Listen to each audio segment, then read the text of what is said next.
dosanya. Dikarenakan musibah tersebut, bahkan sampai duri yang menusuknya sekalipun, maka ini pun akan menghapuskan dosanya. Hadis riwayat Ahmad. Poin ke-49. Dalam hadis riwayat Bukhari dan Muslim, Rasul yang mulia SAW mengkabarkan ada 70.000 orang yang akan masuk surga tanpa siksa dan tanpa hisab. Ini adalah kelompok yang ketiga. Siapa mereka? Rasul yang mulia SAW mengatakan, humul ladzi la yarqun wa la yastarqun wa la yatatayyarun wa ala rabbihim yatawakkalun. Mereka adalah orang yang tidak meruqyah dan tidak minta diruqyah. Kemudian yang kedua, mereka tidak menganggap sial terhadap sesuatu, baik itu angka sial, hari sial, bulan sial. Wa ala rabbihim yatawakkalun, dan dia bertawakal kepada Allah Subhanahu wa taala. Ini adalah 3 poin kalau antum ingin masuk surga tanpa siksa dan tanpa azab. Ya. Poin yang ke-50, baru setengah. Sabar. Masuk surga kan? Surga kita nih. Insyaallah. Baru sampai hisab. Baik. Poin yang ke-50. Salah satu sahabat yang mendapatkan kabar gembira yang dia masuk ke dalam 70.000 orang ini yang masuk surga tanpa siksa dan tanpa hisab adalah Usyaqah bin Mihsan, sebagaimana hadis yang diriwayatkan oleh Bukhari dan Muslim. Uqasyah bin Mihsan. Nomor 51, poin yang ke-51.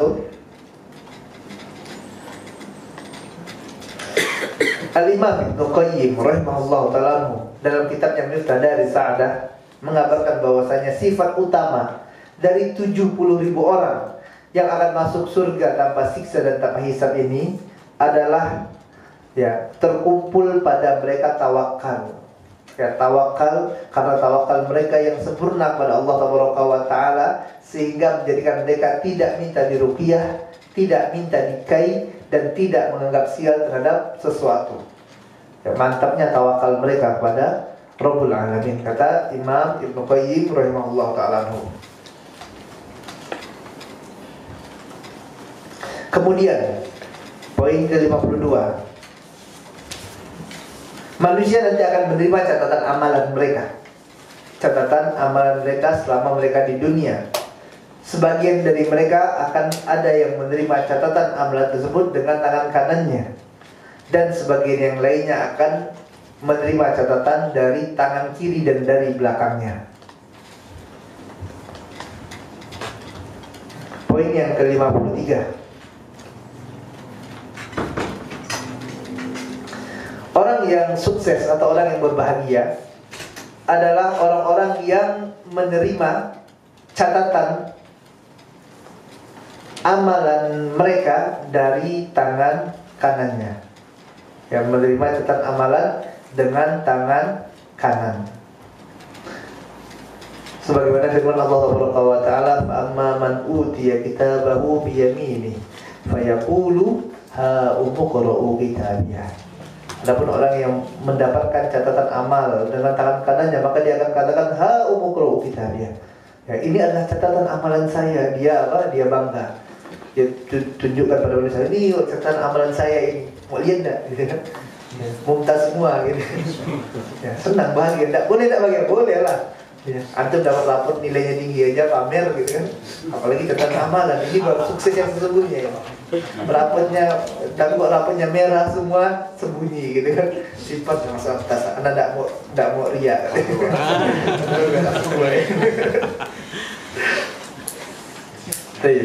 Dia bangga dengan catatan amalannya. Kemudian poin ke-54, di antara ciri orang yang menerima catatan amalan dengan tangan kanan, yaitu mereka beriman dengan hari kebangkitan, mereka beriman dengan hari kiamat, mereka yakin tentang adanya hisab. Mereka katakan, inni zonantu anni mulaqin hisabiyah. Dan dahulu waktu di dunia aku sangat yakin ya, tentang akan adanya hari ini, yaitu hari di mana dia akan menerima catatan amal, hari di mana dia akan dihisab. Dia yakin dulu waktu di dunia, ya, inni zonantu anni mulakin hisabiyah fa huwa fi 'aisyatin radiyah fi jannatin 'aliyah. Masyaallah. Ya, mereka nanti akan masuk ke dalam surga Allah Taala. Makanya harus yakin, mantap yakinnya kita. Jangan sampai ragu-ragu. Bahaya kalau ragu-ragu dalam hari kiamat ini. Ya. Kemudian poin yang ke-55, yaitu orang-orang yang menerima catatan amalannya dengan tangan kiri dan dari belakang.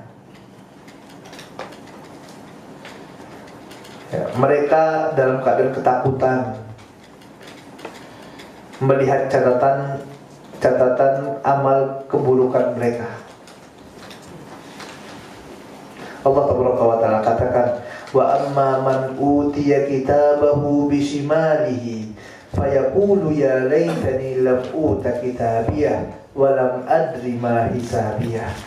Ya, mereka katakan apa? Seandainya saya tidak terima saja catatan saya ini, seandainya saya tidak usah terima aja rapor ini, ya, walam adri ma hisabiyah, saya tidak tahu nih apa isinya. Dia takut, ya, tidak siap terima. Dia sudah tahu isinya ini pasti jelek, ya. Dia sudah tahu. Manusia sadar gimana amalannya. Orang di kubur aja udah gak siksa dia kan, ya, sudah tahu dia, ya. Kemudian poin yang ke-56, mereka yang menerima catatan dengan tangan kirinya ini, mereka mengharapkan selesai semua urusan. Mengharapkan apa? Mati. Pinginnya mati lagi. Waktu di dunia takut mati, ya, udah menerima catatan dengan tangan kiri, pinginnya mati, ingin selesai. Mereka katakan apa? Ya laitaha kanatil qadiyah, seandainya harinya mati sajalah, udah selesai urusan ini, ya.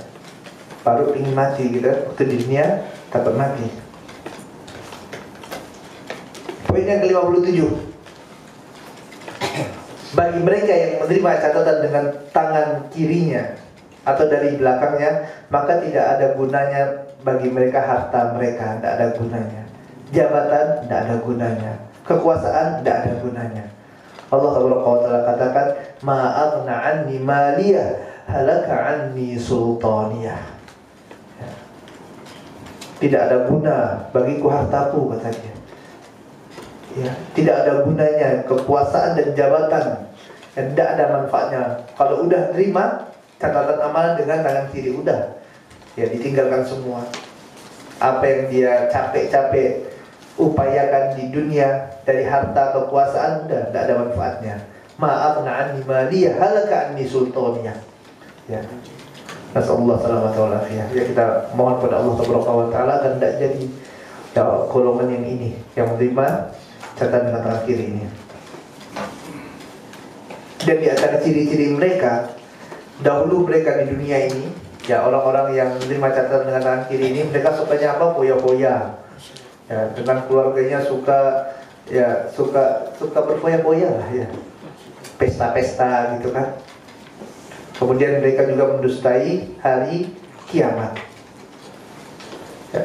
Allah Taala mengatakan, innahu kana fi ahlihi masrura innahu zanna allai yahur. Ya, mereka dahulu bersama keluarganya, mereka senang-senang, mereka foya-foya, mereka liburan terus gitu kan. Ya, maksiat terus, maksiat bareng-bareng, karaokean bareng gitu kan. Ya, maksiat aja terus, ya, berzina, minum-minuman keras. Innahu kana fi ahlihi masrura. Biar aja mereka dulu, ya, mereka dahulu waktu di dunia berbahagia dengan keluarganya. Innahu zanna allai yahur. Mereka menyangka bahwasanya mereka tidak akan dibangkitkan. Nah, ini ciri-ciri mereka. Nah, ini adalah orang-orang yang menerima catatan dengan tangan kiri. Kemudian poin yang ke-59. 58. Itu 58 tadi. Ciri-ciri mereka. 58. Sekarang yang ke-59.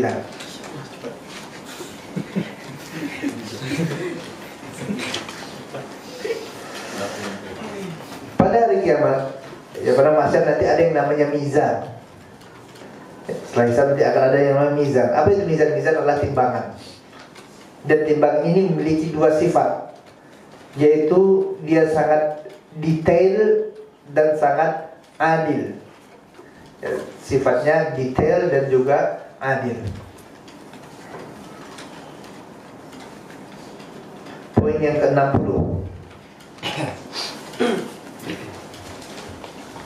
Sekecil apapun amalan yang dilakukan oleh seorang hamba, maka akan dinilai oleh Allah Subhanahu wa taala, akan ditimbang oleh Allah Subhanahu wa taala. Dalilnya firman Allah Subhanahu wa taala, "Faman ya'mal mithqala dzarratin khairan yarah wa man ya'mal mithqala dzarratin syarran yarah." Kemudian poin yang ke-61. Hendaklah seorang muslim tidak meremehkan sekecil apapun amal soleh yang dia kerjakan. Kebaikan sekecil apapun hendaklah dia tidak remehkan. Dalam hadis dari Muslim, Nabi yang mulia sallallahu alaihi wasallam mengatakan, "La tahqiranna minal ma'rufi syai'an walau anna talqa akhaka biwajhin tariq." Janganlah engkau pernah meremehkan al-ma'ruf, ya, kebajikan sedikit pun, ya, apapun kebajikan itu tidak boleh engkau remehkan, walaupun engkau hanya tersenyum di hadapan saudara. Senyum antum di depan saudara antum nanti datang pada hari kiamat, ya, ditimbang di hari kiamat. Subhanallah. Ya. Kemudian poin yang ke-62.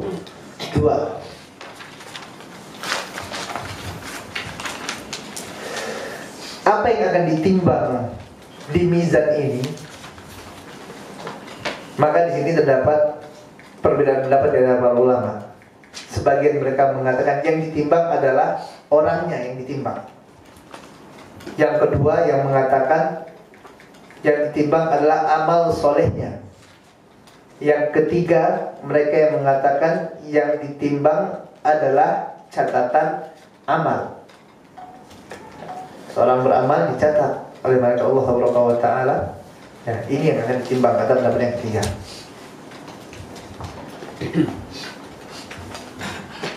Poin yang ke-63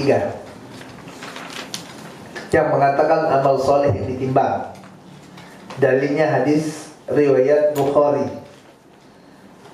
Rasul yang mulia SAW mengatakan, "Kalimatani hafifatani ala lisan, thaqilatani fil mizan, habibatani ila rahman, subhanallahil azim, subhanallah bihamdi, subhanallahil azim." Ya, ada dua kalimat kata Nabi yang mulia sallallahu alaihi wasallam, khafifatani ala lisan, yang dia mudah diucapkan oleh lisan. Kemudian thaqilatani fil mizan, yang dia berat di timbangan. Ya. Kemudian habibatani ila rahman, dan dua kalimat itu dicintai oleh Ar-Rahman, dicintai oleh Allah Subhanahu wa taala. Apa? Subhanallah wa bihamdi, subhanallahil azim. Maka dari sini dia mengatakan apa yang ditimbang amal soleh. Ya, dua kalimat ini adalah amal soleh yang dia akan ditimbang oleh Allah Subhanahu wa taala. Kemudian poin yang ke-64. Mereka yang mengatakan amal soleh yang ditimbang, ya, mereka yang mengatakan bahwasanya catatan amalan yang akan ditimbang, ya, bukan amal soleh tadi yang pertama. Yang kedua ini catatan amal yang ditimbang, ya, poin 64 ini adalah berdasarkan hadis Shahihul Bitoqoh, hadis dari Ibnu Majah dan Tirmizi, yang mana nanti akan dibentangkan kepada seorang, ya, tis'atun wa tis'una sijjilah, 99 catatan keburukan, catatan dosanya. Ya. Setiap satu catatan saja dosanya itu sejauh mata memandang. Ini baru satu. Ternyata dia ada punya berapa? 99, ya Allah. Udah celaka lah ini. Habis ini. Ini ternyata isi catatan itu keburukan semua gitu kan. Kemudian dihadirkan satu bitokoh, kartu bertuliskan apa? La ilaha illallah. Nah, kemudian ditimbang, ternyata la ilaha illallah ini lebih berat. Ya, subhanallah. Maka dari hadis ini mereka mengatakan yang ditimbang adalah catatan amalan. Ya. Kemudian poin yang ke 65 yang mengatakan bahwasanya yang ditimbang adalah pelakunya, orang yang ditimbang berdasarkan hadis riwayat Bukhari, yang mana ada seorang yang dia gemuk, sewaktu ditimbang ternyata beratnya tidak lebih berat daripada janabul ba'udah, ya, sayap nyamuk. Sayap nyamuk aja lebih berat daripada dia. Ya. Kemudian dalam hadis Ahmad, yang mana pada waktu itu para sahabat tertawa melihat betisnya siapa? Ibnu Mas'ud. Ya, itu waktu Ibnu Mas'ud naik pohon, kemudian nampak ketiup angin, nampak betisnya. Tawa para sahabat kan, kecilnya betisnya itu gitu kan. Maka melihat apa yang dilakukan sahabat ini, dilakukan oleh para sahabat ini, Rasul menegur para sahabat kan. Ma tadhakun, apa yang kalian tertawakan, kata Nabi yang mulia sallallahu alaihi wasallam. Ma tadhakun, lirizni abdillah asqalu fi mizan yaumal qiyamati min al-uhud. Tahu tak kalian ini bahwasanya betisnya Abdullah bin Mas'ud ini pada hari kiamat lebih berat daripada gunung Uhud. Masya Allah. Makanya dari sini para ulama mengatakan, sebagian dari mereka mengatakan bahwasanya yang ditimbang adalah orangnya. Al-Hafiz Ibnu Katsir rahimahullah ta'ala mengatakan bahwasanya yang mana yang roji, ya semua yang roji semuanya benar gitu kan. Terserah Allah tabaraka wa ta'ala. Kalau Allah mau timbang orangnya, Allah bisa lakukan. Kalau Allah tabaraka wa ta'ala mau timbang amalnya, Allah bisa lakukan. Dan kalau Allah tabaraka wa ta'ala ingin timbang catatan amalnya, Allah tabaraka wa ta'ala juga bisa melakukan. Ya. Dan semuanya nanti akan balik kepada amal soleh seseorang, akan kembali kepada amal soleh mereka. Metodenya terserah Allah tabaraka wa ta'ala. Kemudian poin yang ke-66, setelah dilakukan penimbangan, maka akan dilihat yang mana yang lebih berat. Kalau lebih berat pahalanya masuk surga.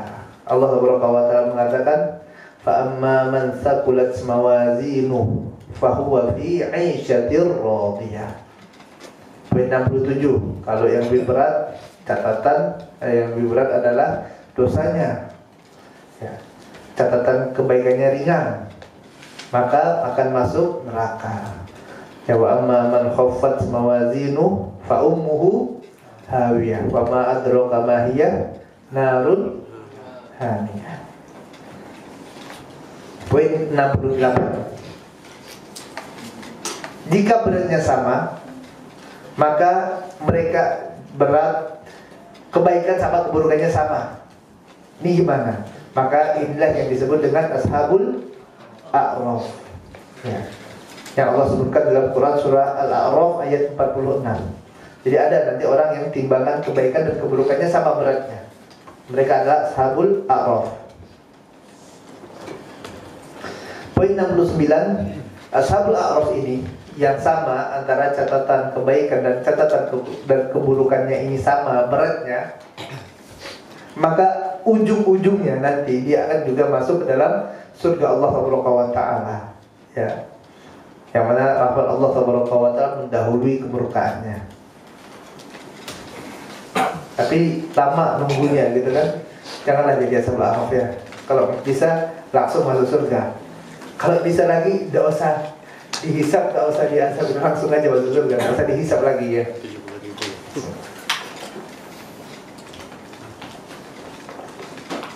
Jangan nak penasaran gitu kan. Penasaran Ustaz gimana sih neraka? Gimana sih sholat? Ngapain? Baik. Kemudian tadi poin 69 ya, poin 69. Ashabul a'raf ini ujung-ujungnya masuk surga. Yang masuk surga dengan rahmat Allah. Poin yang ke-70, setelah mizan, sebelum melewati sirat, maka akan ada zulmah.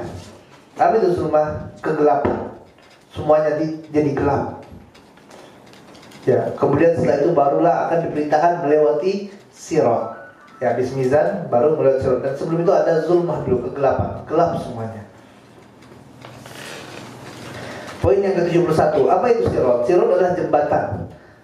Ya, jembatan yang membentang di atas neraka Jahannam. Yang mana nanti di ujungnya ada qantarah. Setelah itu baru surga. Poin yang ke-72. Setiap orang akan melewati sirat. Allah Taala mengatakan, wa in minkum illa wariduha kana ala rabbika hatman maqdiyah.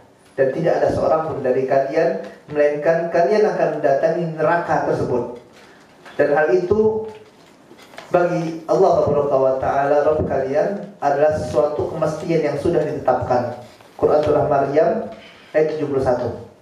Ibnu Abbas, Ibnu Mas'ud dan lain-lain mengatakan bahwasanya yang dimaksud dengan mendatangi neraka di sini yaitu kalian akan melewati atas neraka, lewat sirat. Sirat bawahnya neraka, gitu kan? Ya. Poin yang ke-73. Siapa saja yang akan melewati sirat? Yang melewati sirat ini hanyalah orang-orang Islam dan orang-orang yang berKTP Islam. Orang Islam dan KTP-nya Islam lewat sirat. Adapun orang-orang kafir, Yahudi, Nasrani, ya, apapun agamanya selain Islam, maka semua ada jalan pintas masuk neraka udah langsung. Tidak perlu lagi lewat sirat. Dan jalan di atas sirat ini ya adalah jalan yang gelap sekali. Kenapa? Karena api neraka itu berwarna hitam, ya, warna hitam gelap.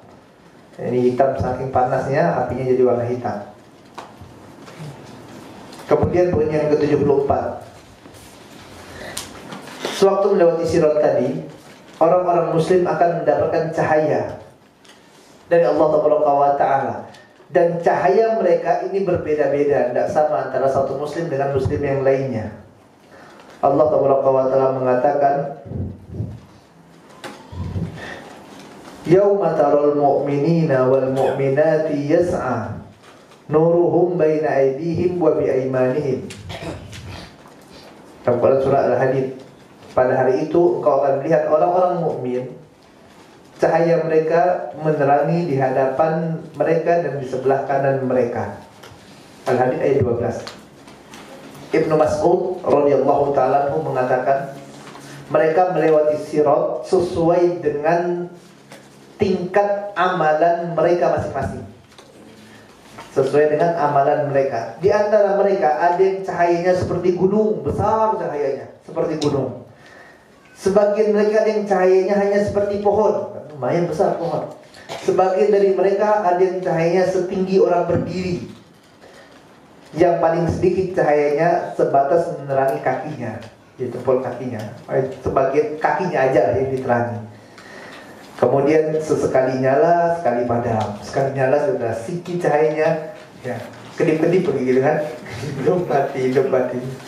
Ya, dalam ini disampaikan oleh Al-Hafiz Ibnu Katsir dalam kitab tafsirnya. Ya. Subhanallah. Kemudian poin yang ke-75. Adapun orang-orang yang KTP Islam tadi kan yang sirat, orang-orang yang Islam dan yang KTP-nya Islam. Orang-orang yang KTP-nya Islam, orang-orang munafik. Yang munafik kan KTP-nya Islam kan. Dia diberi cahaya oleh Allah Taala. Awalnya ada cahaya, senang mereka. Kemudian tiba-tiba cahayanya dipadamkan oleh Allah Taala. Allah hinakan mereka. Ya. Kemudian sewaktu melihat cahaya orang-orang munafik ini padam, maka kaum muslimin berdoa kepada Allah Taala. Yaquluna rabbana atmim lana nurana. Ya. Orang-orang yang beriman berdoa kepada Allah Taala, ya Allah, sempurnakanlah cahaya kami. Jangan sampai padam nih cahaya. Ya, karena butuh cahaya terbentuk lewat apa? Lewat sirat ini. Bahaya sirat, jatuh nyemplung neraka gitu kan. Ya, butuh cahaya. Kemudian nomor 76, poin yang ke-76. Ya. Di antara sifat sirat, jembatan yang membentang di atas neraka jahanam ini adalah dia jembatan ini jembatan yang licin. Kemudian dia juga ada kalalib, ada besi pengaitnya. Kulnya sebagaimana apa yang disebutkan dalam hadis yang diriwayatkan Imam Bukhari dan Muslim, qulna ya Rasulullah wa ma jisr. Kami berkata, wahai Rasulullah, bagaimana jembatan ya Sirat ini? Maka Nabi yang mulia SAW mengatakan, madhadatun mazillah. Jembatan yang licin, ya, lagi menggelincirkan orang yang melewati di atasnya. Kemudian juga disebutkan bahwasanya pada Sirat ini terdapat kalalib, terdapat besi-besi pengait. Ya, kalalib itu ya kayak gini ya, kayak apa sih? Besi kayak pancing gitu ya, yang mengait, dapat ngaitnya, kalalib. Kemudian juga terdapat kawat berduri kawat yang ujungnya bengkok. Jadi yang mana dia bagaikan pohon berduri nejat, dikenal dengan pohon sa'dan atau besar cing itu pohon sa'dan, kayak gitu aja. Tapi dari besi. Poin yang ke-77. Ternyata tidak semua orang yang melewati Sirat ini selamat. Tadi orang-orang kafir sudah selesai ya, mereka sudah langsung masuk. Tinggal orang-orang yang Muslim dan KTP-nya Islam. Ternyata udah lewat Sirat, tidak semuanya selamat. Jamaah yang Allah Ta'ala. Ya. Ada dari mereka yang jatuh masuk ke dalam neraka. Dalam riwayat Muslim, Nabi yang mulia sallallahu alaihi wasallam mengatakan, wa yudrabu siratu baina dhahri jahannam fa akunu ana wa ummati awwala man yujiru. Dan Sirat ini adalah jembatan yang membentang di atas neraka jahannam kata Nabi yang mulia sallallahu. Fa akunu ana wa ummati, adapun aku dan umatku adalah orang-orang yang pertama-tama akan melewati jembatan tersebut. Ya, Rasul yang mulia SAW dan umatnya, kita dulu yang lewat, gitu kan? Kita dulu yang lewat Sirat tersebut. Wala yatakallamu yawma idzin illa rasul. Dan pada hari ini tidak ada yang berbicara kecuali para rasul. Wa da'war rasuli yawma idzin Allahumma sallim sallim. Dan apa yang dikatakan Rasul pada hari ini, yaitu pada waktu manusia berbicara apa? Dia cuma doa satu aja, ya Allah selamatkan, ya Allah selamatkan. Ya mohon kepada Allah SWT agar menyelamatkan umat mereka. Dalam Bukhari dan Muslim disebutkan, faminhum man yubaku bi'amalihi wa minhum yuhardalu thumma yanju. Di antara mereka ada yang mereka binasa disebabkan karena amalannya yang buruk. Dan di antara mereka ada yang tergelincir, ya, hampir-hampir jatuh, tapi dia selamat, ya, tergantung dengan amalannya. Ya, dan ada juga yang jatuh benar-benar gitu. Ya. Kemudian poin yang ke-78.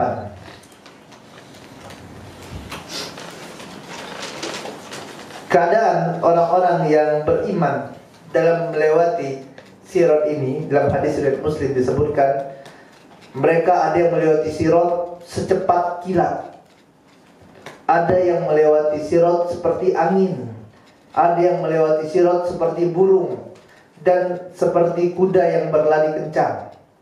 Mereka berjalan sesuai dengan amalan mereka selama di dunia.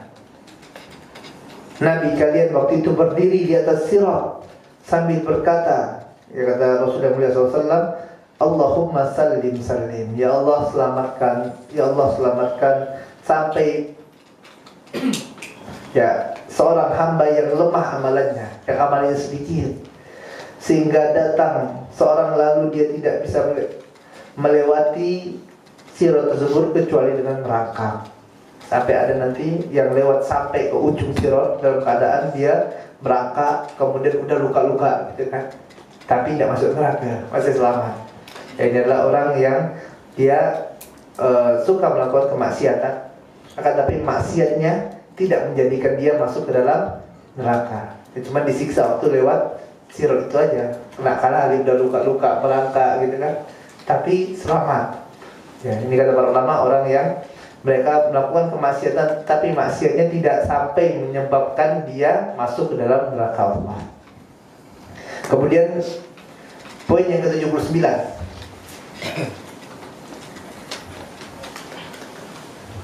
adapun yang gagal lewat, tadi orang yang berhasil, yang nyemplung, ya, gagal masuk lewat sirot ini, maka mereka akan masuk neraka, jatuh ke dalam neraka, dan neraka adalah seburuk-buruknya tempat kembali. Ulaika hum syarrul bariyah. Kemudian poin 80, bagi yang nyemplung ke dalam neraka ini, neraka itu berat, jangan hingga Allah Subhanahu wa taala. Ya. Apinya ini sangat luar biasa panas. Abu Hurairah radhiyallahu taala mengatakan dalam hadis yang diriwayatkan Imam Bukhari dan Imam Muslim, Rasul yang mulia sallallahu alaihi wasallam mengatakan, narukum hadhihi ma yuqadu banu Adam. Api yang pada hari ini dihidupkan oleh anak Adam, ya, api kita pada hari ini, juz'un wahidun min sab'ina juz'an min nari jahannam. Api kita pada hari ini itu hanya 1/70 dari api neraka jahanam. Insya Allah, untuk merasakan tuh api, tahan gak? Kalau api ini aja tidak tahan, jangan macam-macam dengan neraka jahanam. Ya, ini baru 1/70. Kemudian poin ke-82, 81, afwan. Poin ke-81, penduduk neraka jahanam, makanan mereka adalah buah zakum yang masuk dalam neraka. Makanan mereka adalah buah zakum yang Rasul yang mulia sallallahu alaihi wasallam kabarkan tentang, ya, zakum ini dalam hadis riwayat Tirmizi, bahwasanya kalau seandainya setetes saja dari getah pohon zakum ini jatuh ke muka bumi, jatuh ke dunia tempat kita hidup sekarang ini, mati semua orang. Ya, rusak kehidupan di dunia, saking jeleknya. Ya, kalau setetes getahnya jatuh, dan ini akan dimakan oleh penduduk neraka. Kemudian poin yang ke-82, siksa yang paling ringan bagi penduduk neraka adalah seorang yang memakai 2 sandal. Dalam hadis riwayat Muslim, dia memakai 2 sandal dari api neraka. Kemudian dikarenakan pakai sandal tersebut, otaknya pun mendidih dikarenakan panas yang luar biasa, sebagaimana mendidihnya air di kuari. Dan orang ini dia merasa bahwasanya tidak ada orang lain yang siksanya lebih berat dari dirinya. Padahal kenyataannya dia adalah orang yang paling ringan siksanya di neraka. Itu orang yang paling ringan saja siksanya, pakai sendal dari api neraka, mendidih otaknya. Dan dia merasa udah saya orang yang paling sakit, dan tidak ada orang yang lebih berat lagi siksanya dari dia. Poin 83, sekali penduduk neraka ini dicelupkan dalam neraka, dalam hadis Muslim, Rasul yang mulia selalu mengatakan, ya, sekali saja penduduk neraka ini masuk dalam neraka, lupa semua kenikmatannya. Didatangkan penduduk neraka yang paling banyak nikmatnya di dunia, orang paling kaya, paling tajir, paling tinggi jabatannya, mungkin paling banyak bininya, ya, udah pokoknya paling ini lah, paling udah udah, ya, di dunia. Tapi ya, didatangkan penduduk neraka yang paling banyak nikmatnya di dunia pada hari kiamat, lalu dia dicelupkan sekali saja dengan 1 celupan dalam neraka. Kemudian dikatakan kepadanya, ya ibna Adam, wahai anak Adam, apakah engkau pernah merasakan sedikit saja kebaikan? Maka dia mengatakan, ya, apakah engkau pernah merasakan kenikmatan sedikit saja? Qala la wallah. Dia kata, demi Allah tidak pernah ya Allah. Padahal ini adalah orang yang paling banyak kenikmatannya sewaktu di dunia. Dicelupkan sekali dalam neraka, lupa semua kenikmatan tersebut. Poin 84, dikarenakan siksa yang teramat sangat pedih yang mereka rasakan di neraka Allah Subhanahu wa taala, sampai hilang akal sehatnya. Dia pingin apa? Pingin tebus dirinya dengan anak dan istrinya. Dia ingin tebus dirinya, dia keluar dari neraka biar digantikan dah sama bininya, sama istrinya, atau sama anaknya saja lah udah.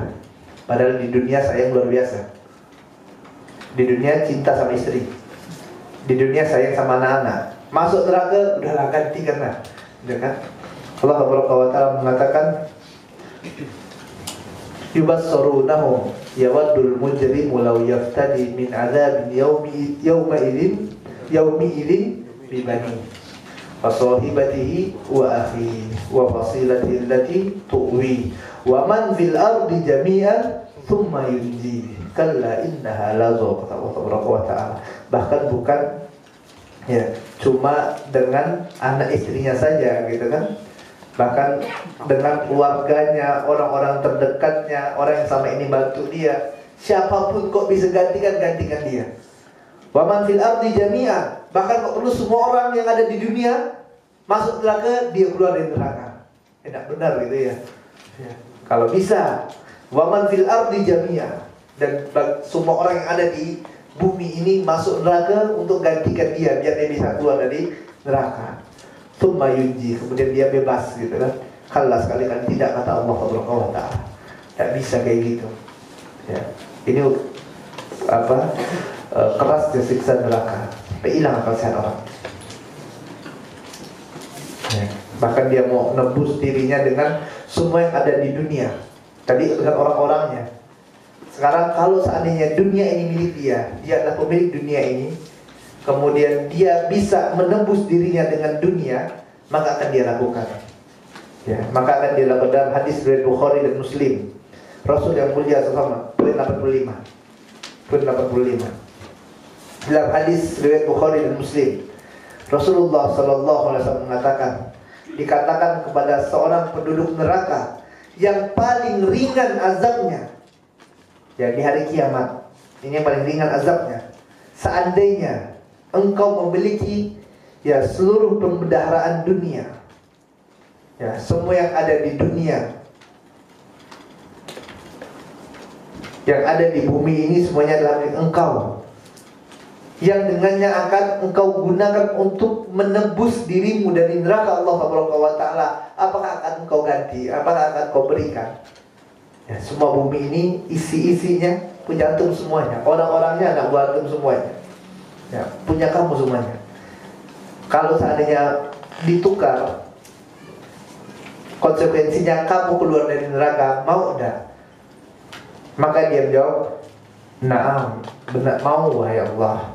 Maka Allah Subhanahu wa taala berfirman, "Sungguh dahulu aku menghendaki darimu yang lebih ringan dari ini." Dulu aku ingin tidak banyak, ya, aku lebih ingin hal yang lebih mudah dari itu. Sejak engkau masih menjadi tulang sulbi Adam, yaitu agar engkau tidak menyekutukanku, kata Allah Subhanahu wa taala. Allah cuma ingin kita tidak menyekutukan Allah Subhanahu wa taala. Allah cuma ingin kita tauhidkan Allah Subhanahu wa taala, jangan syirik pada Allah Subhanahu wa taala. Namun engkau tidak mau. Dan kalian pun dan engkau pun menyekutukanku, kata Allah Subhanahu wa taala. Riwayat Bukhari dan Muslim. Allah tidak minta banyak dari kita, jamaah yang Allah Subhanahu wa taala. Allah tidak minta semua harta kita, tidak minta anak-anak kita untuk dikorbankan, gitu kan? Kayak Nabi Ibrahim alaihissalam. Ya, Allah tidak minta kayak gitu. Allah tidak minta sedekah harta zakat kita dari semua 50% dari harta kita, tidak. Ya, Allah tidak minta semuanya, gitu kan? Allah cuma ingin apa? Agar tidak disekutukan. Ya, tapi kalian tidak mau, kata Allah Subhanahu wa taala. Poin yang ke-86. Orang-orang kafir, mereka akan kekal di neraka Allah Subhanahu wa taala. Ya, orang-orang kafir mereka akan merasakan azab selama-lamanya. Allah Subhanahu wa taala mengatakan dalam Quran surah Al-Bayyinah ayat ke-6, A'udzubillahi minasyaitonir rajim. Innal ladzina kafaru min ahlil kitabi wal musyrikina fi nari jahannam khalidina fiha ulaika hum syarrul bariyah. Sungguhnya orang-orang yang kafir, baik itu dari ahli kitab dan juga orang-orang yang musyrik, orang-orang yang menyekutukan Allah Subhanahu wa taala, maka tempat mereka adalah finari jahannam khalidina fiha, mereka kekal dalamnya.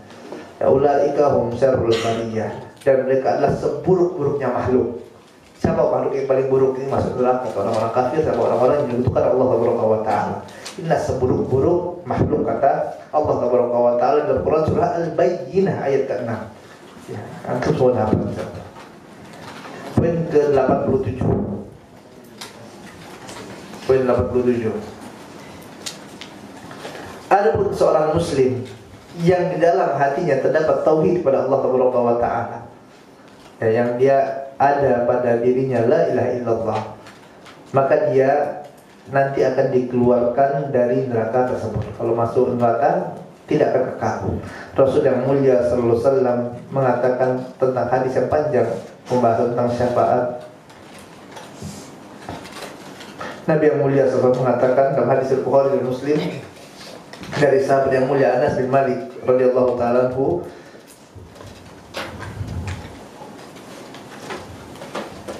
fa akhrijuhum min nari, maka aku akan mengeluarkan mereka dari neraka, kata Allah Subhanahu wa taala, yaitu orang-orang yang beriman yang masuk dalam neraka tersebut, sehingga tidak tersisa dalam neraka kecuali orang-orang yang ditahan oleh Al-Quran, yaitu orang-orang yang kekal dalamnya, yaitu orang-orang yang kekal dalam neraka.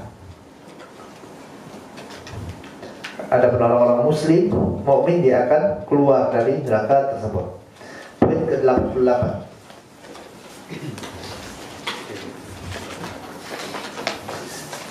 Kita kembali lagi ke atas. Tadi kan orang-orang yang nyebur masuk neraka, balik lagi ke sirotnya gitu kan. Ya, orang-orang yang lewat sirot, ya, yang mana sirot ini adalah jembatan tadi yang membentang di atas neraka Jahannam. Ya, setelah mereka berhasil lewat sirot, udah nyampe yang terakhir tadi kan, yang dia sampai merangkak, dan kemudian udah tercabik-cabik, semuanya sudah sukses nih orang-orang yang sukses lewat sirot. Maka setelah itu baru mereka akan melewati jembatan lainnya, itu apa? Qantharah. Apa itu Qantharah? Qantharah adalah jembatan yang terletak antara neraka dan surga. Yang beda dengan sirot. Kalau sirot membentang di atas neraka, kalau Qantharah di antara neraka dan surga. Nabi SAW mengatakan dalam hadis Al-Bukhari, setelah orang-orang yang beriman berhasil selamat dari neraka, yaitu udah lewat dari neraka, dari jembatan sirot tadi, mereka akan tertahan di Qantharah, bainal jannati wan nar, yaitu jembatan yang berada di antara surga dan neraka. Hadis riwayat Bukhari. Poin 89.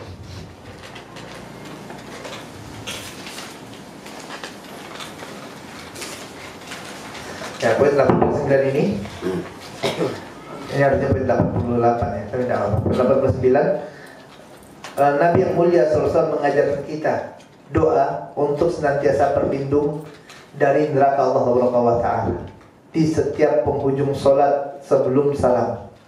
Dari Abu Hurairah radhiyallahu taala anhu, qala Rasulullah sallallahu alaihi wasallam, idza tashahhada ahadukum, apabila salah seorang dari kalian sedang duduk tasyahud, falyasta'idz billahi min arba', maka hendaklah dia berlindung kepada Allah Taala dari 4 hal. Yaqulu Allahumma inni a'udzubika min adzabi jahannam, hendaklah dia membaca doa atau mengatakan Allahumma inni a'udzubika min adzabi jahannam, ya Allah, aku berlindung kepadamu dari azab jahannam, wa min adzabil qabri, dan dari azab kubur, wa min fitnatil mahya wal mamat, dari fitnah kehidupan dan fitnah kematian, wa min syarri fitnati masih dajjal, dan dari keburukan fitnah al-masih ad-dajjal. Rawahu Muslim. Maka hendaklah kita di akhir salat kita, di duburi salat, sebelum salam, waktu tahiyat, sebelum salam, ini kita baca doa tersebut, berlindung kepada Allah Taala dari 4 perkara ini. Di antaranya adalah berlindung dari neraka. Kemudian poin yang ke-90, setelah lewat sirot maka akan lewat Qantharah, yang melewati Qantharah. Qantoroh tadi adalah jembatan yang berada di antara surga dan neraka. Dan di Qantoroh ini akan ada hisab, ada kisos. Ya, akan ada kisos. Akan tapi kisos atau hisab yang ada di Qantoroh ini tidak sama dengan kisos yang pertama yang di mahsyar tadi, hisab yang di mahsyar tadi. Ya, karena kisos di Qantoroh ini dia lebih khusus, yang bertujuan untuk mengikis kedengkian, dendam dan kebencian dalam hati-hati manusia. Ya, hati-hati mereka yang masuk surga tersebut. Sehingga persidangan di Qantoroh nanti fungsinya hanya untuk memfilter, menjernihkan hati-hati manusia saja. Hal ini dikarenakan penyakit hati tidak akan hilang hanya dengan kisos saja. Artinya di Qantoroh ini tidak, apabila orang tadi gagal, tidak menjadikan mereka masuk ke dalam neraka, ya, tidak sampai masuk ke dalam neraka. Ini sebagaimana dijelaskan dalam syarah Aqidah Al-Wasithiyah. Kemudian poin 91, setelah dibersihkan maka orang akan masuk ke dalam surga. Surga akan masuk ke dalam surga. Dan orang dalam surga udah tidak ada lagi hasad, tidak ada lagi dengki, udah bersih semua hatinya. Allah Ta'ala berfirman tentang bagaimana kondisi penduduk surga dalam Quran surah Al-A'raf ayat 43. Allah Ta'ala mengatakan, wa naza'na ma fi sudurihim min ghil tajri min tahtihimul anhar. Dan kami cabut dari dada-dada mereka sifat apa? Dengki, hasad, ya. Dan mereka akan masuk dalam surga yang mengalir di bawahnya sungai-sungai. Ya, udah masuk surga udah tidak ada lagi apa? Dengki, hasadnya tidak ada. Makanya nanti ibu-ibu udah masuk surga, ya dia tidak kalut lagi tuh kalau dipoligami gitu kan. Istrinya udah kan nanti nikmat surga, nikmat surga istrinya banyak gitu. Kalau di dunia tetap ada ya, salah. Kalau udah masuk surga udah tidak ada lagi dengki-dengkian. Ridho aja mereka gitu. Tidak ada lagi dengki gitu ya. Kemudian poin yang ke-92,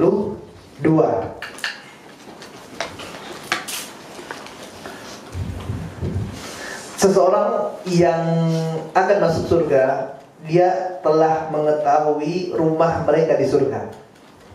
Bahkan lebih mengetahui dari rumah mereka yang selama di dunia. Masuk surga udah tahu rumah Anda di sana. Bahkan dia lebih tahu daripada rumahnya waktu di dunia. Nabi yang mulia SAW mengatakan dalam hadis riwayat Bukhari, orang-orang yang beriman yang telah selamat dari neraka, yang telah selamat dari neraka maksudnya telah selamat, telah lewat sirat, tidak nyemplung dalam neraka tersebut, maka akan tertahan di Qantoroh. Ya, sebuah jembatan antara surga dan neraka sebagaimana kita sampaikan tadi. Ya, kemudian akan ditegakkan kisos terhadap sebagian mereka akibat kezaliman yang terjadi di antara mereka sewaktu di dunia. Setelah dibersihkan dan dibebaskan dari kezaliman tersebut, barulah mereka akan diizinkan masuk ke dalam surga. Demi zat yang jiwaku berada di tangannya, kata Nabi yang mulia SAW, sungguh salah seorang di antara kalian, mereka lebih faham terhadap tempat tinggalnya di surga daripada tempat tinggalnya di dunia. Dah tahu dia rumah Anda di sana, tidak sesat ada ke surga ya. Sampai surga, aduh, tidak bawa peta gitu kan, tidak tahu mana rumah Anda, tidak tahu. Masuk orang. Salah masuk pula. Dah tahu ya, subhanallah. Hadis Bukhari. Poin 93.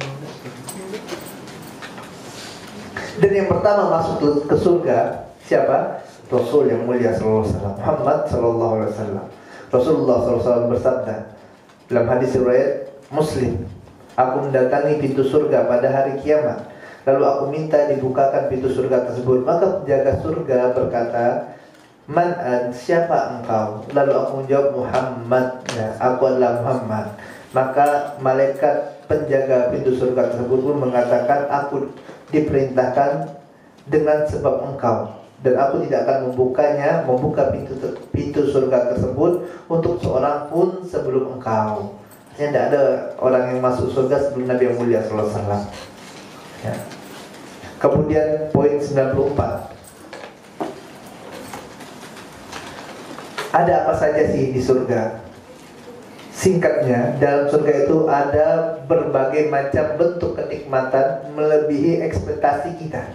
Atau bayangkan apa kenikmatan yang paling nikmat lebih dari itu. Ya. Singkatnya seperti itu. Allah Ta'ala mengatakan dalam Quran surah Sajadah ayat 17, "Fala ta'lamu nafsum ma ukhfiya lahum min qurrati a'yun jazaa'an bima kanu ya'malun."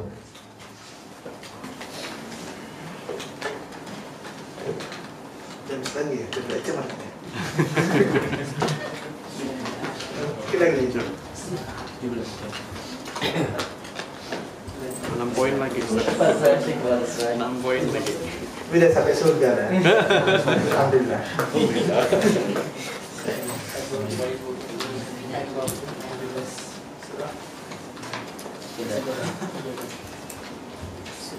Mungkin upload mana? Allah Ta'ala mengatakan dalam Quran surah Sajadah, "Fala ta'lamu nafsun ma ukhfiya lahum min qurrati a'yun jazaa'an bima kanu ya'malun." Tidak ada seorang pun yang mengetahui apa yang disembunyikan oleh Allah Ta'ala untuk mereka dari kenikmatan-kenikmatan tingkat tinggi yang terdapat di surga. Kenikmatan-kenikmatan yang tinggi di luar ekspektasi manusia, yang menyedapkan pandangan-pandangan mata mereka sebagai balasan terhadap apa yang telah mereka kerjakan. Subhanallah. Ya jamaah, antum bayangkan apa wanita paling cantik, atau bayangkan di surga lebih cantik dari itu. Mobil paling mewah. Ya, antum bayangkan mobil paling mewah apa tuh? Yang paling mahal.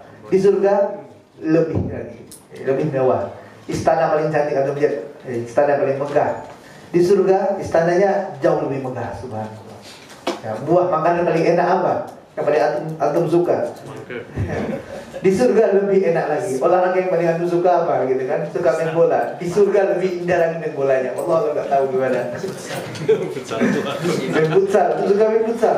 Di dunia, di surga jauh lebih indah. Subhanallah. Melebihi ekspektasi manusia. Ya. Main futsal sudah dari kan. Al-Imam Ibnu Katsir rahimahullah ta'ala mengatakan, ya, makna yang di atas ialah tidak ada seorang pun yang mengetahui besarnya ganjaran yang Allah Ta'ala sembunyikan bagi mereka di surga tersebut, yaitu berupa kenikmatan yang abadi dan berbagai macam bentuk kelezatan yang belum pernah disaksikan semisalnya oleh seorang pun. Subhanallah. Nah, poin 95. Di surga tidak ada yang namanya susah, sulit, mumet, tidak ada. Pening, pusing, tidak ada itu di surga. Dalam hadis riwayat Muslim, Rasulullah SAW mengatakan, siapa yang masuk dalam surga, maka mereka akan senantiasa merasakan kenikmatan. Ya, nikmat saja terus, tidak pernah susah, pakaiannya tidak pernah cacat, dan kepemudaannya tidak pernah sirna, muda aja terus, tidak pernah tua-tua. Ya. Poin 96. Ya. Di surga kita awet muda. Di surga awet muda. Nabi yang mulia SAW mengatakan dalam hadis yang terdapat dalam Sunnahul Jami', ahli surga ini mereka memiliki tubuh yang indah. Tubuhnya indah lah gitu kan. Tidak capek-capek lagi, tidak ada buncit-buncit lagi gitu. Ya, tubuhnya indah-indah masuk surga. Atau tidak apa-apa sekarang tubuhnya kurang indah ya. Ya, di surga jadi indah tubuhnya ya. Bertubuh indah, tidak ada bulunya. Ya, matanya indah. Ya, matanya indah. Umurnya 30 atau 33 tahun. Karena Nabi mulia sallallahu alaihi wasallam, artinya awet muda. Poin 97.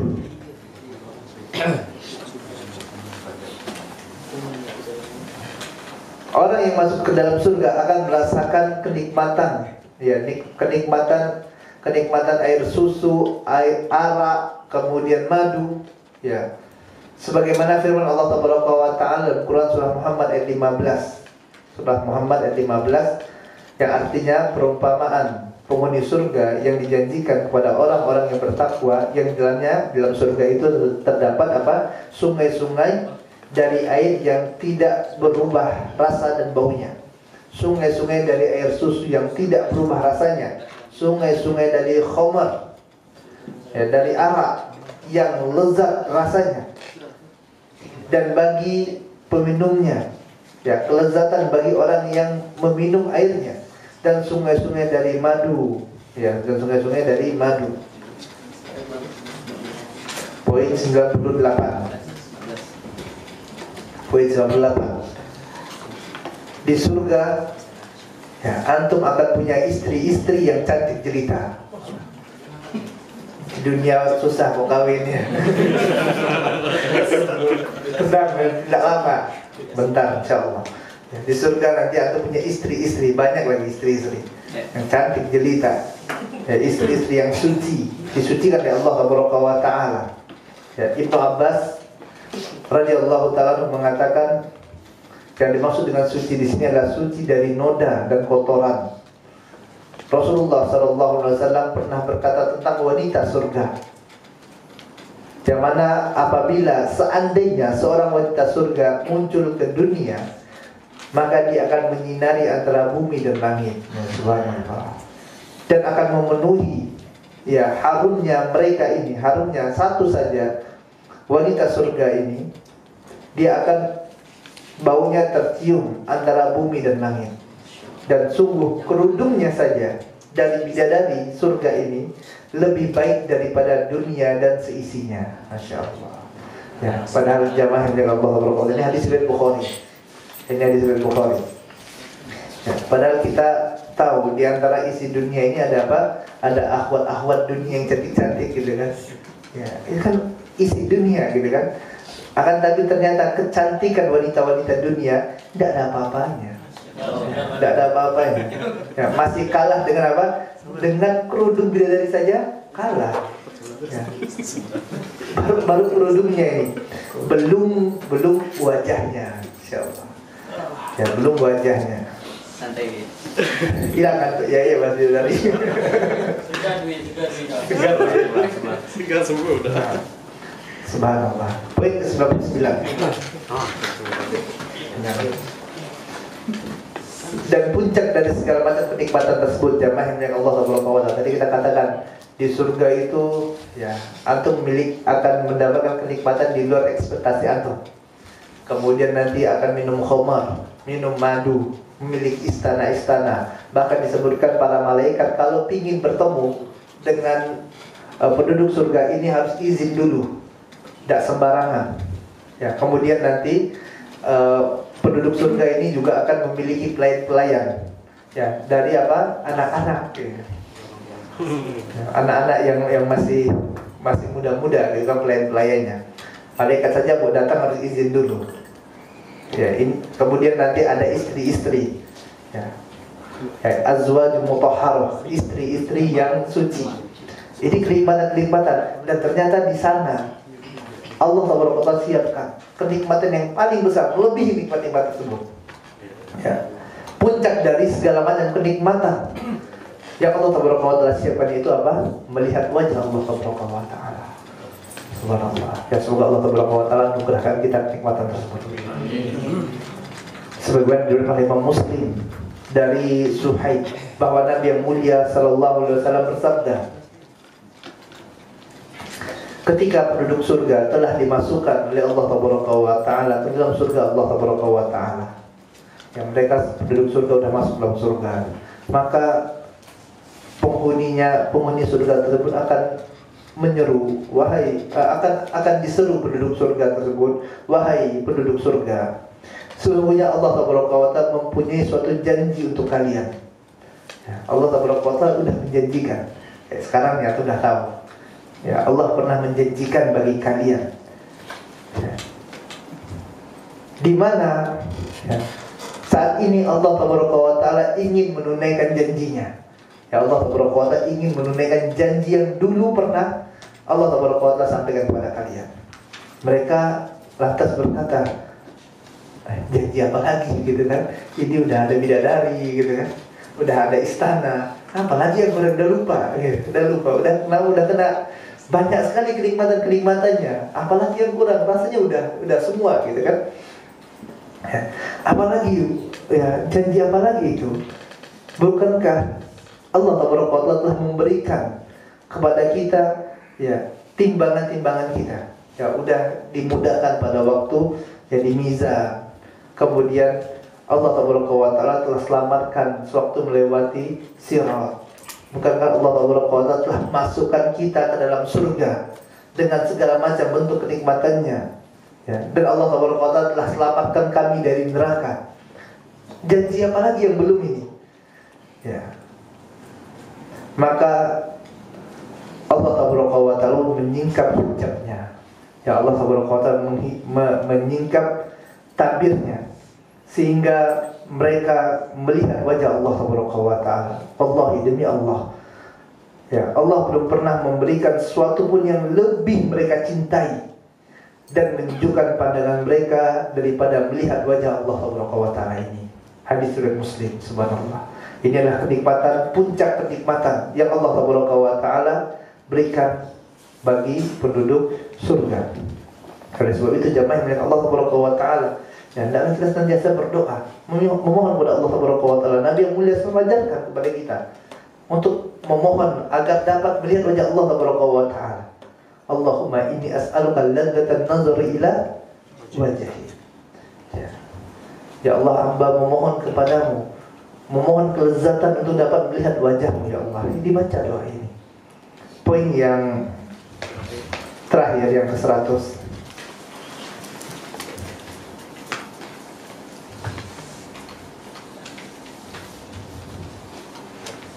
Maka hendaklah seorang ini berlomba-lomba untuk dapat meraih surga Allah Taala. Karena ini adalah tempat asal kita. Kita balik pada poin pertama tadi, ya, poin awal-awal tadi, yang mana kita asalnya ini di surga Allah Taala. Bapak kita Nabi Adam alaihissalam ini adalah hamba yang Allah Taala dulu jadikan sebagai penduduk surga. Tempat asal kita adalah surga Allah Taala. Kampung kita adalah surga. Adapun dunia ini hanyalah ya, tempat pengasingan kita. Tempat kita numpang lewat saja, bentar, tidak lama. Ya, 60 sampai 70 tahun tidak lama, itu bentar. Ya, sekarang usia udah terjadi 20 tahun, 30 tahun. Ya, sisa umur tidak lama lagi. Maka hendaklah kita jangan tertipu dengan kehidupan dunia ini. Bersegeralah kita untuk meraih rahmat Allah Taala. Bersegeralah kita untuk meraih ampunan Allah Taala. Allah Taala katakan dalam Quran surah Al-Imran, wasari'u ila maghfiratin min rabbikum wa jannatin 'arduha as-samawati wal ardu u'iddat lil muttaqin. Bersegeralah kalian ya kepada ampunan dari Allah Taala, wa jannatin 'arduha as-samawati wal ard, dan surga yang luasnya seluas langit dan bumi. U'iddat lil muttaqin. Yang surga itu Allah Taala siapa untuk siapa? Untuk orang-orang yang bertakwa. Dalam ayat yang lain Allah Taala mengatakan, wa fi dzalika falyatanafasil mutanafisun. Ya, maka hendaklah untuk surga inilah kita yang berlomba-lomba. Ya, untuk surga, meraih surga Allah Taala, meraih firdaus Allah Taala, inilah kita lomba-lomba. Ya. Bukan berlomba-lomba cuma untuk mengumpulkan harta, untuk untuk mengejar jabatan yang tinggi. Ya, berlomba-lomba untuk ya perkara dunia yang fana, yang bentar, yang tidak lama. Tapi kita berlomba-lomba untuk dapat meraih surga Allah Taala. Kita berlomba-lomba bagaimana caranya agar kita bisa masuk surga. Kita berlomba-lomba ya, berupaya semaksimal mungkin gunakan potensi apapun yang kita miliki untuk dapat masuk ke Firdaus A'la, surga yang paling tinggi, surga Firdaus. Kita gunakan semua potensi yang kita miliki. Apa yang kita punya kita gunakan. Bagi yang memiliki harta, maka dia gunakan hartanya untuk dapat untuk meraih surga Allah Taala. Ya, antum bisa desain misalnya, gunakan ilmu desainnya untuk meraih surga Allah. Ya. bisa baca Quran, yang gunakan ilmunya untuk meraih surga Allah Subhanahu wa taala. Apa yang kita miliki jamaah yang Allah Subhanahu wa taala? Kita gunakan potensi yang Allah Subhanahu wa taala berikan tersebut untuk dapat kembali ke kampung akhirat kita, ke tempat asal kita, ya, ke surga Allah Subhanahu wa taala yang Allah Subhanahu wa taala siapkan untuk orang-orang yang bertakwa. Uiddat lil muttaqin. Rasa ini saja yang dapat kita sampaikan pada kesempatan kali ini. Di akhirnya kita tutup majelis kita ya dengan membaca doa qablatul majelis. Subhanakallahumma wa bihamdika asyhadu an la ilaha illa anta astaghfiruka wa atubu ilaik. Assalamualaikum warahmatullahi wabarakatuh.